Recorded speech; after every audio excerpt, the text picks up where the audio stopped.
Welcome back to Writing in the Raw. We are on episode 7. Super excited. Thank you for being here. Really appreciate it. We're going to talk about surprises, plot twists. We have to finish this scene from The Matrix. I absolutely have to. It's just, it needs to happen. And we're going to talk about why The Matrix failed as storytelling. In my humble opinion, it is what it is. It didn't deliver on what was promised, and that's one of the biggest things in plot twists and storytelling. All of this stuff, you gotta stay in your tracks. So we're gonna start here. We're gonna finish up with a little bit of the Fox Chronicles, and we're gonna rock and roll. So let's get into it. I don't want to waste any time. So we are here. We're looking at this scene. This is the Matrix Reloaded architect scene here. And I am going to read it in the screenplay because I think it's fun, and you can watch this at your leisure. So I'm going to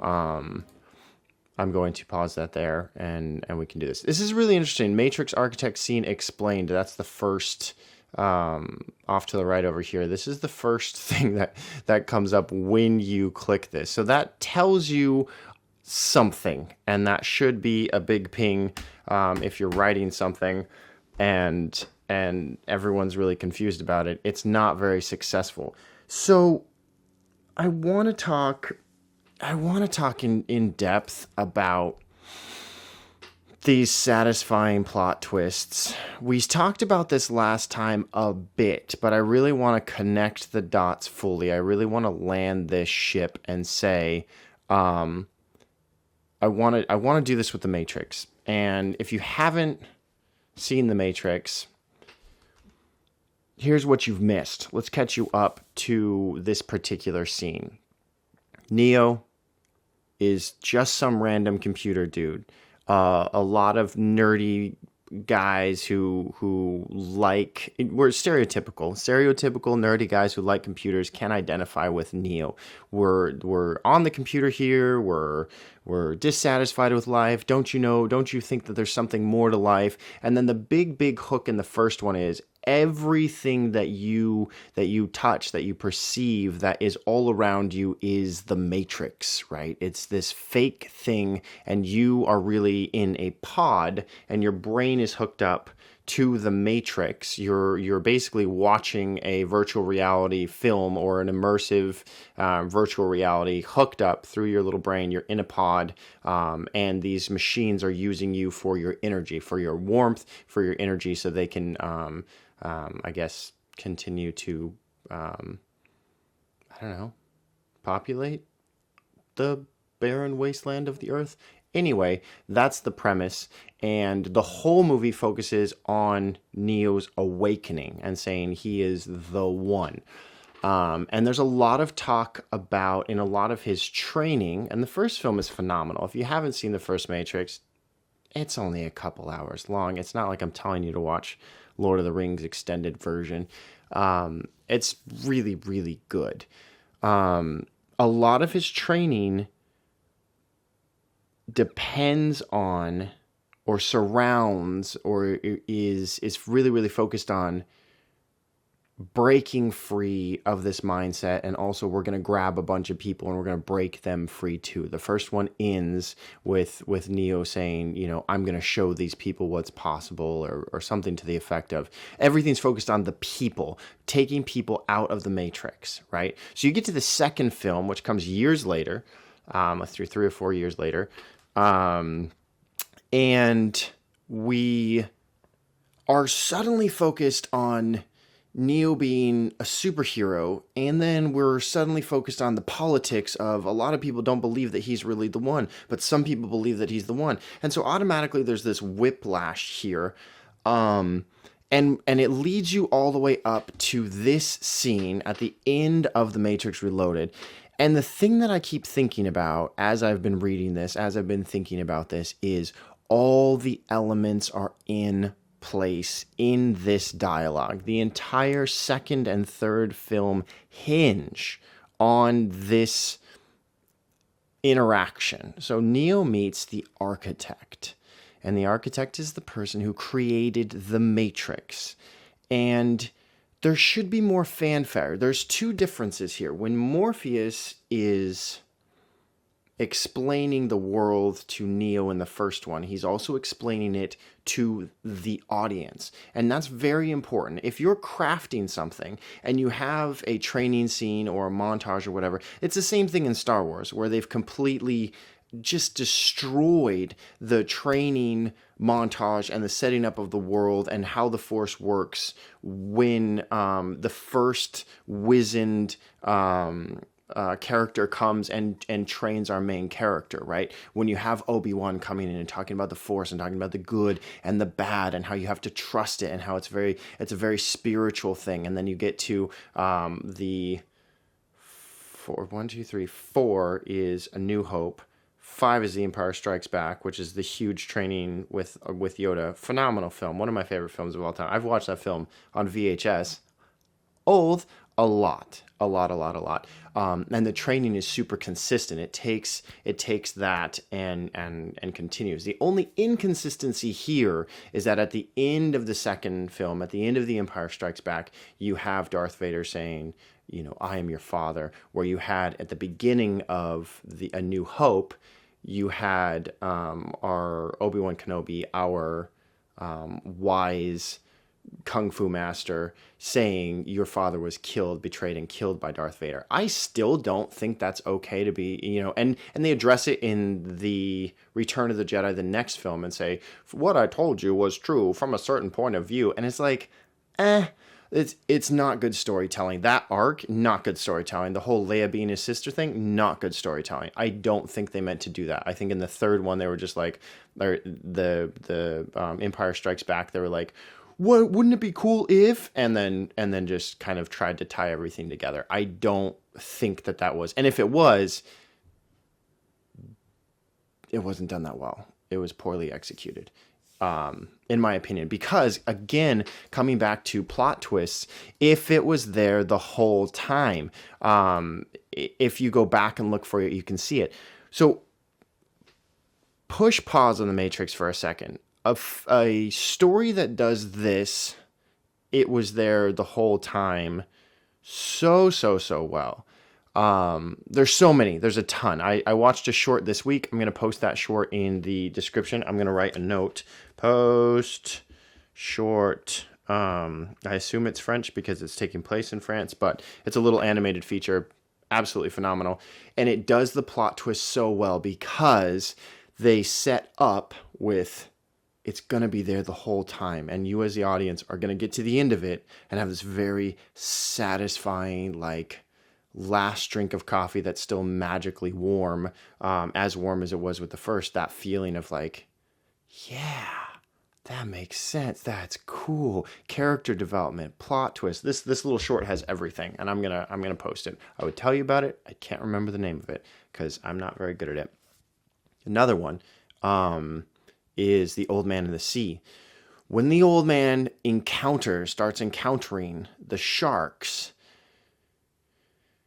you know what's going to happen. You know it's going down, and still you hope against it. And still it is a twist. It is an awful twist. It is a gut-wrenching, heartbreaking twist. But it was there the whole time. The dude's in the water. He's hunting these big fish. He's talked about, sharks and dolphins and all this stuff. And in your brain, we're very trained by Hollywood to say, like, I'm on the water, so, the soundtrack of the sea is da-na, which is not true. The more time I spend on the sea, the more I think the soundtrack of the sea is, I don't know, anything from Hans Zimmer or something crazy. Anyway, so that twist, that storytelling was done so well. It was there the whole time. Get back to The Matrix. What were we focused on in the first Matrix? We were focused on saving people. And it just falls apart, man. It just falls apart. And I keep thinking everything's here.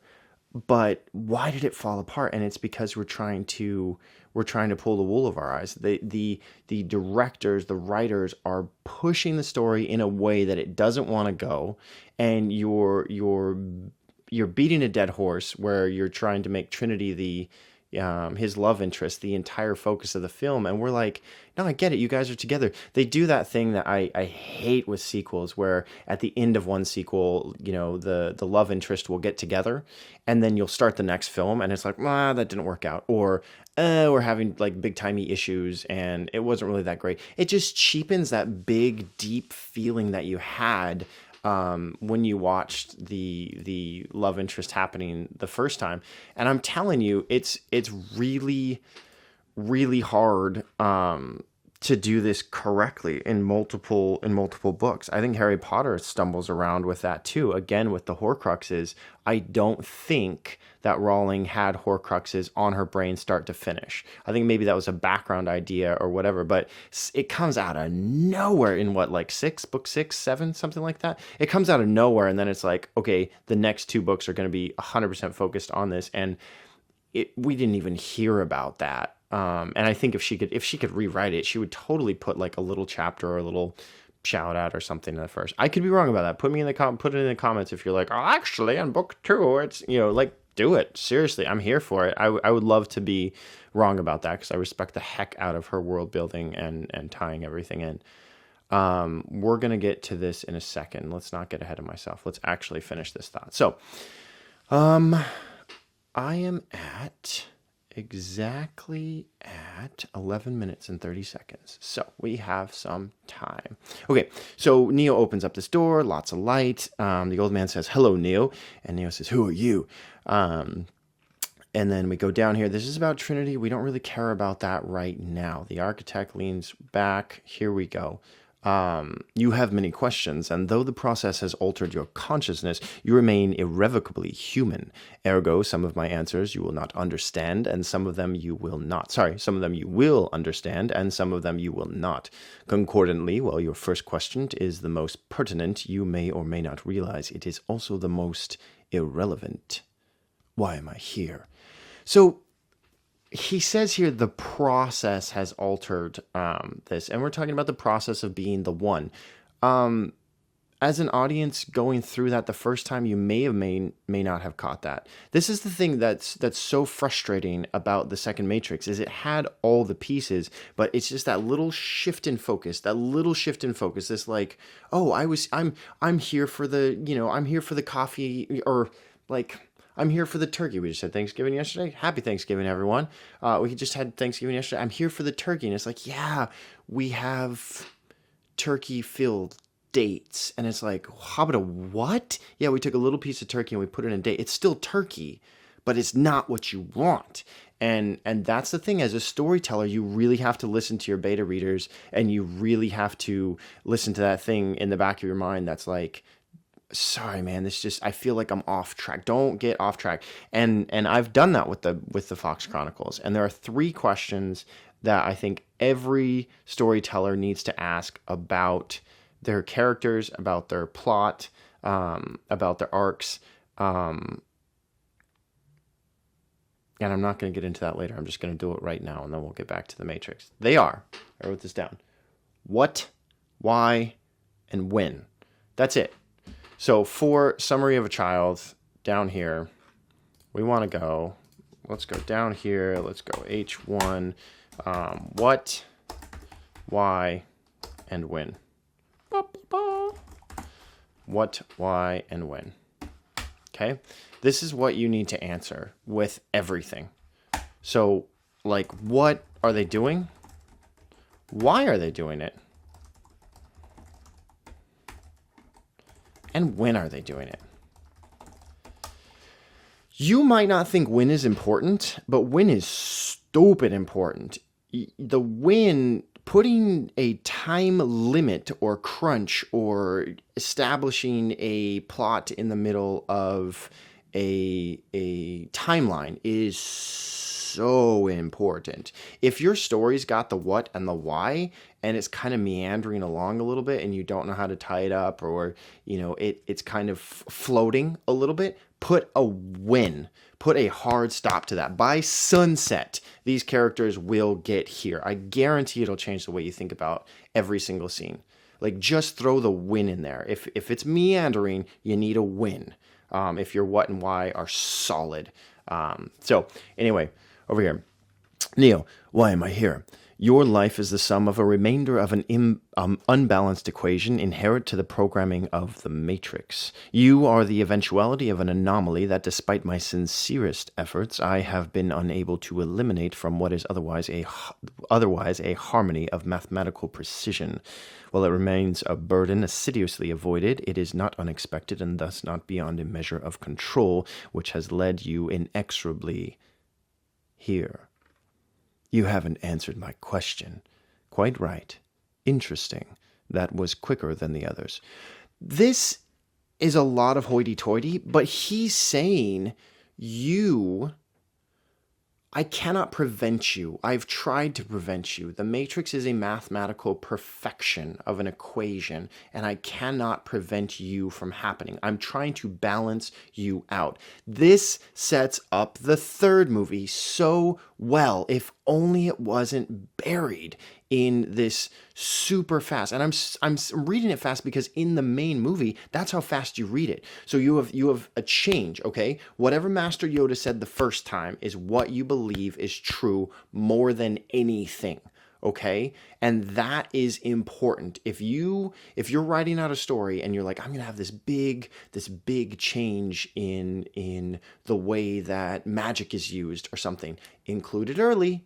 Master Yoda's got to give him the way out and say like, oh, but we've been waiting for magic to change the whole time, or we've been, waiting for it. Include it early, because if it's not early, it's not there the whole time. And if it's not there the whole time, it's frustrating to your audience. So be careful with that as you're thinking about plot twists and as you're thinking about things to include or not to include.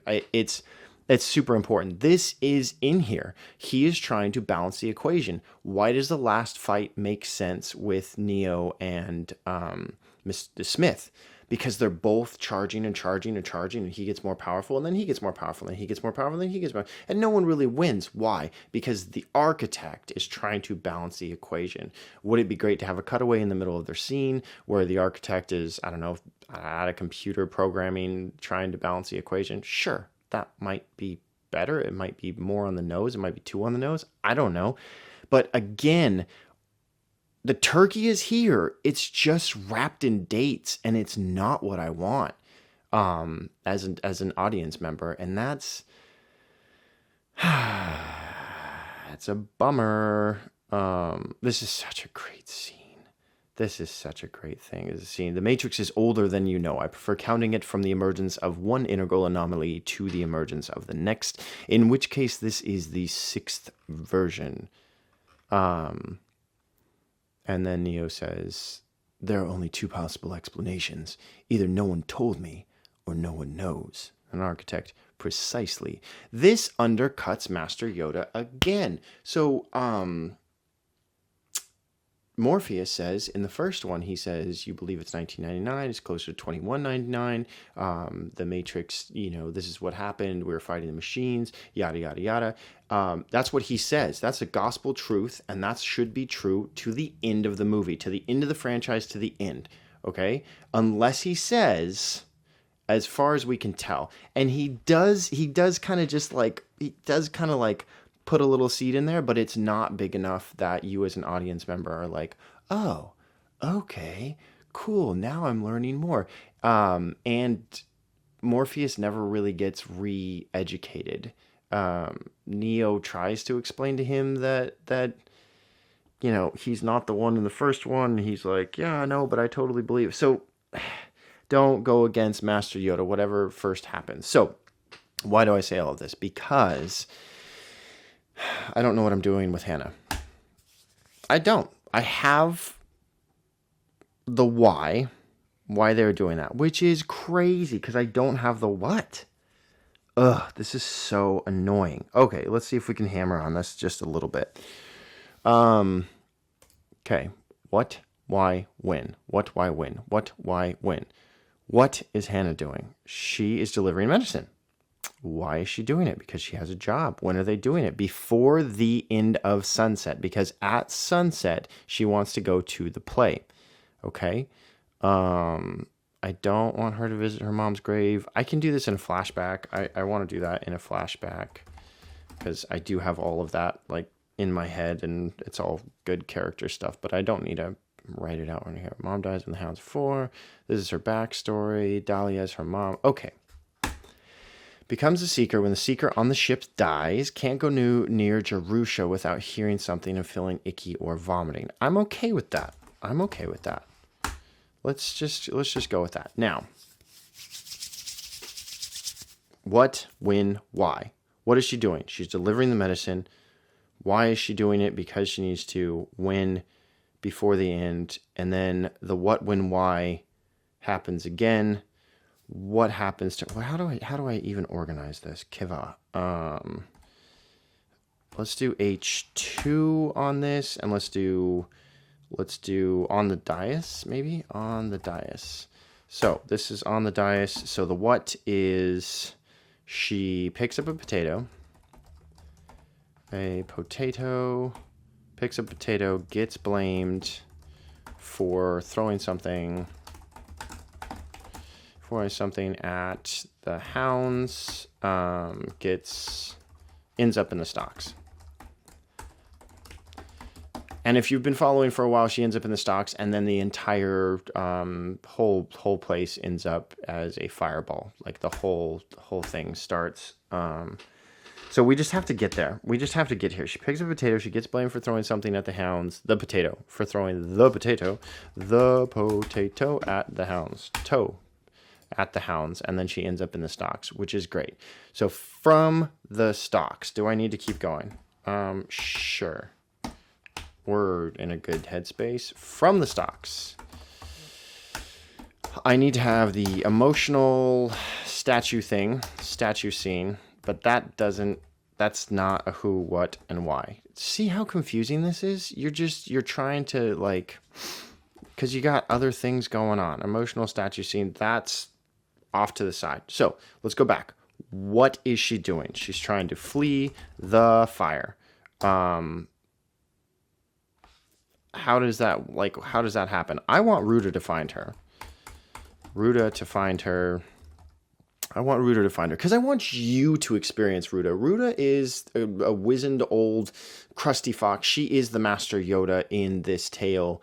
And she's awesome. She's a very, Yoda's interesting because he's got this push-pull where the more you watch it, the more you're like, oh, Yoda, he's all cute. But at the beginning, you're kind of repulsed by him. He's going through Luke Skywalker's stuff. He's eating his food. He's making a mess. He's throwing things out. He's being a jerk to Luke, pretty much. He's feeding him garbage. He's giving him the runaround, and you eventually get to like him, but it should be at a distance. And I think Ruta is that. I very much have modeled Ruta after that Jedi Master that you're kind of just. I think too many characters in this day and age, they're so one-dimensional. And how do you get two-dimensional characters? You spend lots of time with them, and B, you let them make their own dang decisions. And again, a character cannot be smarter than the person writing it, full stop. So if you're hitting the bottom of the barrel, read more. Get into more character development. Really pay attention to things as you ingest them, either watching them or reading them. All right, we're 23 minutes in this puppy. Let's finish this. From the stocks, Ruta. I want Ruta to find her, so let's just say Ruta finds her. Let's just change tenses here. Ruta finds her, and then she flees Whitewall. And that should almost end up at the end of the, and then the last chapter, or the last thing is she. I don't know if she needs to get captured by the hounds and thrown on a ship. That would be fun. That would be really, really, really writing her in a corner. Why the heck not? Captured and put on ship. She could run around for a little bit more, but she's trying to get to Yabayar, which is the town by the sea. There's another town that they're trying to get to. So Ruta wants to get her. there's a badger city that's under the ground, and it's really, really cool and ornate and wonderful. And the badgers are really funny because they are really logical, because I thought that would be a fun quirk for them to have. And so they don't really understand illogical decisions or emotion or anything like that. Shout out my father, upbringing. So write what you know. And so that's what they, that's their shtick. Ruta wants to get her to safety. She's going to get captured, put on a ship, and then let's say, let's close the curtain, man. Close the curtain, and that's that. So this is a little bit better. This is giving me a little bit more of where to go, because I genuinely got stuck this week, and then I started thinking about Belzarbi, because we went over Belzarbi last week. Belzarbi's stupid cool. He's so cool. Belzarbi's one of my favorite characters. I know he's the bad guy, but genuinely, he's got so much richness to him. And I wrote 2 more things in his backstory that are just gutting. Ooh, I've got light on my nose. Look at that. That are just gutting and wonderful. And I really respect the heck out of that character. So I'm going to leave you all with that. 26 minutes in. That's fine. That's great. And, yeah. So write in the raw, keep writing, keep attacking. If you haven't seen The Matrix, you might as well watch the first one. And if you were looking for something to read, again, I absolutely love The Old Man and the Sea for this week and last week. I did again. I'm in the middle of a Hemingway marathon, Hemingathon. I'm in the middle of a Hemingathon right now. I'm doing For Whom the Bell Tolls, and so another book I've read probably 3 or 4 times. So don't judge me, and I don't write like Hemingway. I don't aspire to write like Hemingway. Hemingway's Hemingway, cool, good for him. I would much rather write like Terry Pratchett, because his stuff is so enjoyable. But anyway, that's it. Write in the raw. See you all next time. Okay, bye.